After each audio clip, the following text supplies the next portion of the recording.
Okay, so today we are going to be talking about conditional statements. Conditional statements are just a fancy way of explaining something that's happening. So the first type is an if-then statement.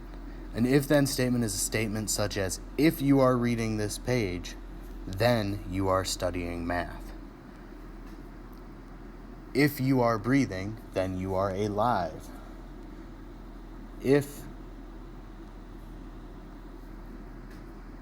I don't know. Trying to think of another one that's funny, but I just can't. Proofs are making me sad. A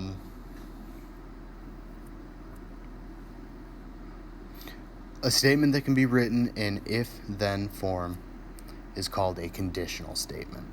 So anything that can be written in the if-then form would be considered a conditional statement. I would make sure both of these end up in your notes. That might just be me, but that would be a pro tip. The phrase immediately following the word if is the hypothesis. The phrase immediately following the word then is the conclusion. So a conditional statement can be represented in the symbols P arrow Q, which is read P implies Q, or if P, then Q. Don't ask why they chose those letters. I have absolutely no clue. Personally, I would have chosen H and C for hypothesis and conclusion, but, math people are weird and they choose weird things sometimes. So, example 1. Identify the hypothesis and conclusion of the statement. So,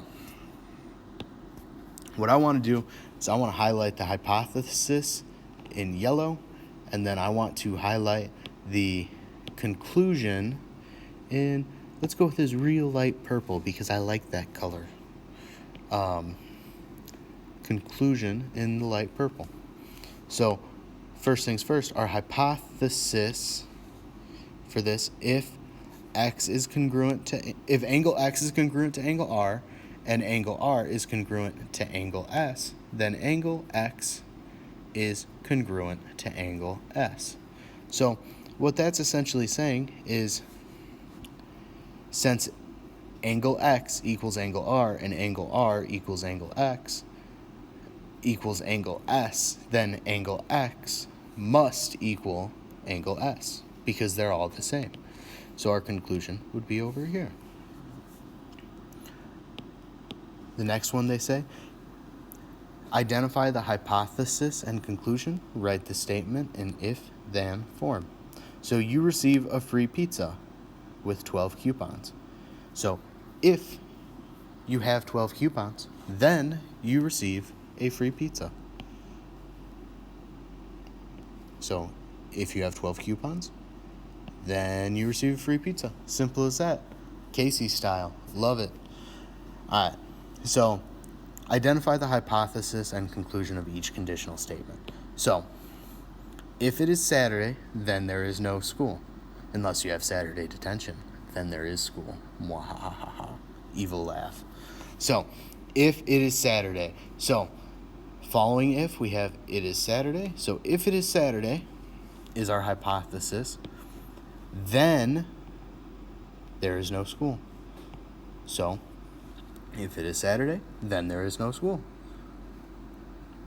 Our next one, if X minus 8 equals 32, then X equals 40. So our hypothesis says, if X minus 8 equals 32, then X equals 40.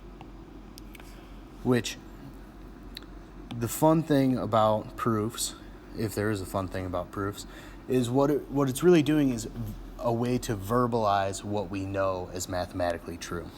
So, like for number 2, if we had X minus 8 equals 32, we can all solve this. We can add 8 to both sides to get X by itself, and we can say X equals 40. But what this whole if-then conditional statements does is it gives us a way to verbally say it in a more organized manner. So if x minus 8 equals 32, then x must equal 40. I don't know, it's kind of fancy, sort of fun, a little bit. Some of you probably hate it. I know I hated it, so it's fair enough if you do. But I kind of enjoy it now that I understand it a little bit more. If a polygon has 4 right angles, then the polygon is a rectangle. Tisk tisk math book. Tisk tisk. They are unfortunately wrong in this case, because you could draw a shape with 4 right angles that is not a rectangle, but we'll let it slide on this one. Because if you had a shape that, let's just say we had right angle, right angle, then we could do another right angle, do another right angle, and then let's just draw this line down further, and then we could draw it like that. So that would be a 1, 2, 3, 4, 5, 6, 7, 8, 9-sided. So that would be a nonagon with 4 right angles, not a rectangle. So wrong book. You can't fool us. All right, so next thing they want to do after that little lovely excerpt is they want us to write each statement in if-then form. So all apes love bananas. So if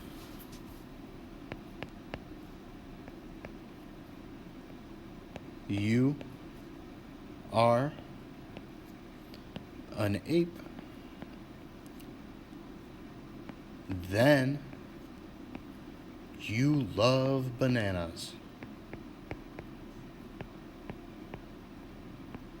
Oh, I spelled bananas wrong. Come on. Where's Gwen Stefani when you need her? Which I hope makes sense to you all, or else it will make me sad. Bananas. All right. So now if we wanted to, we could go in and we could highlight this and say, okay, my hypothesis is if you're an ape. And then my conclusion is you must love bananas if you're an ape. All right?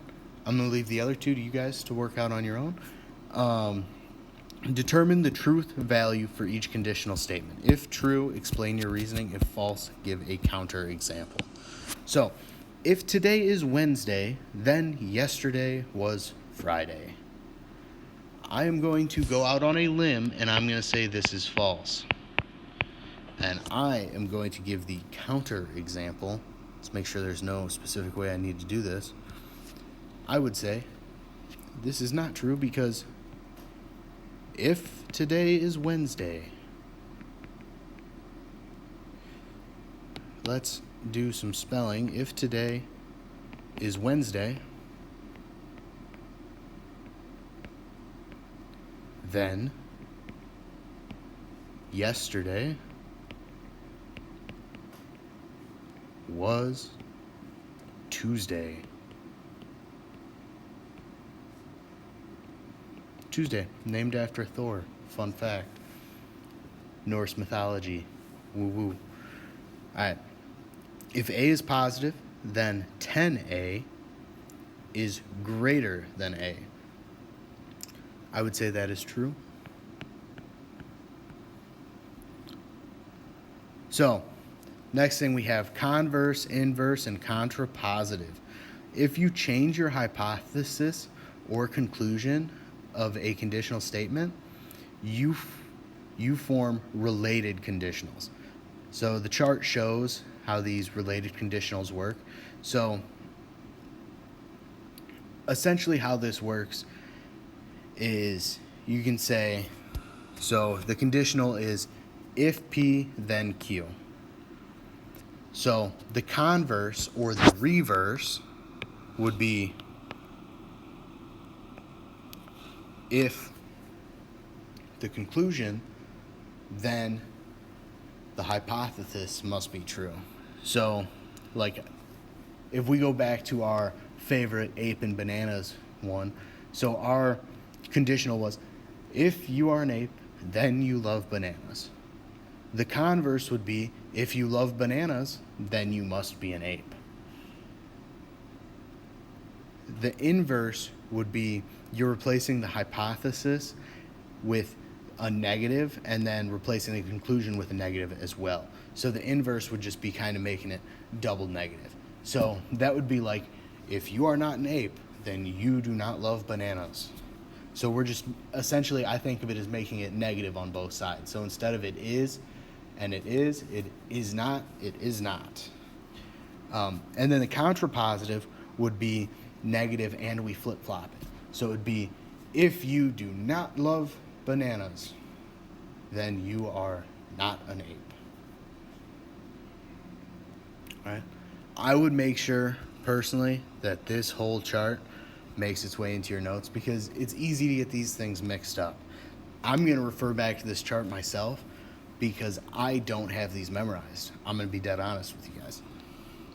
So, write a converse, inverse, and contrapositive of each true conditional statement. So, first things first, I'm going to label these my hypothesis and my conclusion. So, if you live in San Diego, then you live in California. Okay.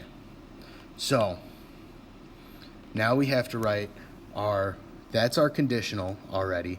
So our converse would be if we flip-flopped it. So we would be saying, if you live in California, then you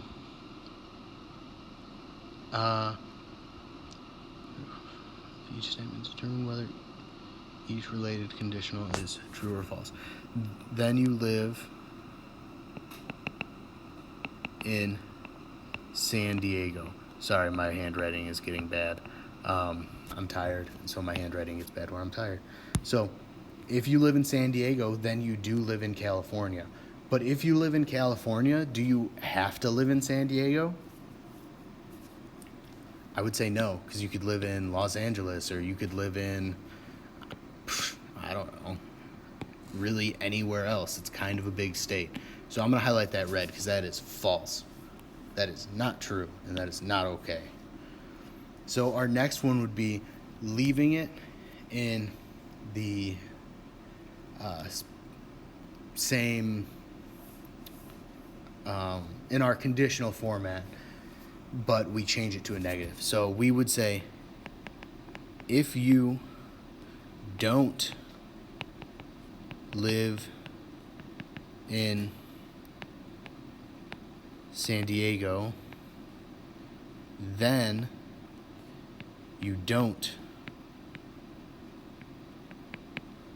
live in California. So if you don't live in California, or if you don't live in San Diego, then you don't live in California. Once again, that's not particularly true either, because you could once again live in LA. You wouldn't live in San Diego, but you do live in California. So I would say that is false as well. Then my contrapositive is where I flip-floppy, and then I also make them both negative. So that would be like, if you don't live in California, then, or no, sorry. That's right. If you don't live in California, then you don't live in San Diego. Now that one I would say is true, because if you don't live in California, how are you going to live in San Diego? Simple as that. So that is going to conclude our lesson on conditional statements and converse, inverse, and contrapositives. So just a reminder, make sure you write these things I highlight in green in your notes. So this whole box here, kind of a big deal. Would definitely write that in my notes. And then I would make sure I get that definition, that definition, that definition, and that definition in my notes as well. I would also probably write a couple examples down here, maybe like 1, 4. I'm a big fan of the all apes love bananas example, so I would maybe write those down as well. Hope you have a great rest